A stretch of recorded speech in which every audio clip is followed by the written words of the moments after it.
This is a papercraft of my favorite character from Timejinx. Namely, I don't actually know his name. It is never shown or mentioned anywhere in the game itself, so I'm just going to call him Timejinx Disco Guy. Timejinx is my favorite game from the Jackbox Party Pack 10, and maybe even my favorite from all the other games as well.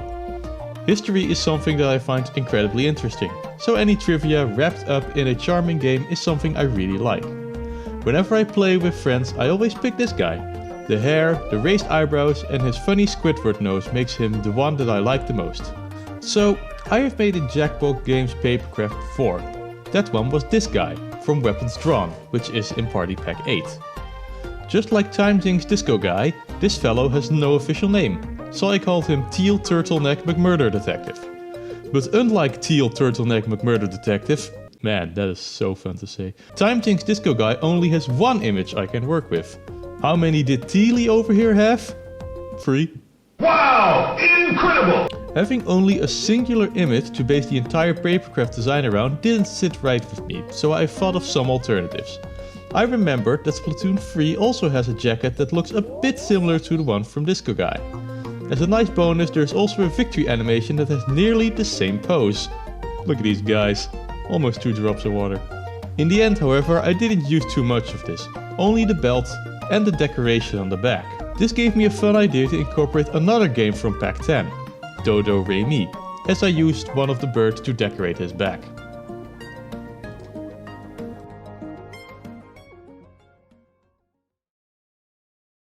To give you a look behind the scenes, I would like to show a few test builds.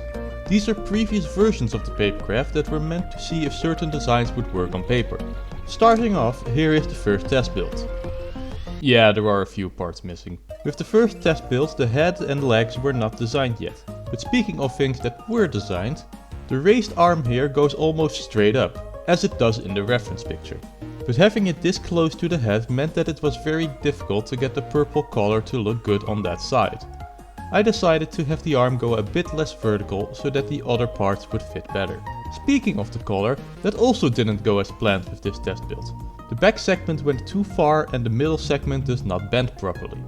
For the next build I made some adjustments to make it look better. The glove on his lowered hand fits nicely around the arms, but the fingers were a disaster. The idea was that if I folded them in cubes it would stand out and create some depth. This idea could have worked if it wasn't for the size of the fingers. Every finger has a width of 1.5 millimeter, which just resulted in accidentally squishing the fingers while working on the other fingers. I couldn't really make the cubes bigger as that would look off, so I just changed it to a flat segment instead. Not everything from this test build was a waste though. The general body shape was good, the glove on his raised arm looked great, and the birdie on the back also needed no revisions. For the second test there were 2 goals: fix the problems from test build 1 and design the legs and the shoes. The problem was that the reference image does not show anything below the belt, so it was time to get creative again. I didn't really like the legs and shoes for my Splatoon example. Time to take the easy way out by just searching for disco pants, which resulted in this image that I used for the pants. For the shoes I wanted to do something funny, so I decided to make some bunny slippers. Upon completion, test build 2 was a great success. There were no major design flaws, just a few overlooked problems. The pants have the lines that were used for measurements still on them. I forgot to delete them before printing. The slippers were too small, so they got a size increase of 25%. Lastly, the collar wasn't wide enough for the neck to go past, so that also needed to be a bit wider. At long last it is time to create the head. For this showcase I will put the finished version and the third test build next to each other. As a part of test build 3 a new body was also created, but that became part of the final version.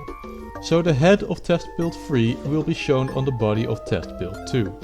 Showing them side by side you can see that on face value not too many things look different. The test head has no eyebrows yet and the ears and glasses are a bit too large, but otherwise it works well. When we look at the hair though, reality rears its ugly head. The plan was for the hair to be a construction of 8 segments that circle around the head and be kept in place by small slits that aren't visible. However, the first design was significantly too wide, resulting in the circle being completed in 5 segments instead. This is a problem. The middle sections might connect to each other, but all the other sections can't reach one another, which leaves gaps. So for the next test build, the sections needed to be thinner. But I underestimated the reduction that needed to happen, as test build 4, which was only a head, completed in 6 segments. So another redesign later and we arrive at the finished Papercraft. In the end, I am happy with how it turned out. I could have continued making small edits to make it even better, but I would rather start a new project. I hope you enjoyed this video and thank you for watching.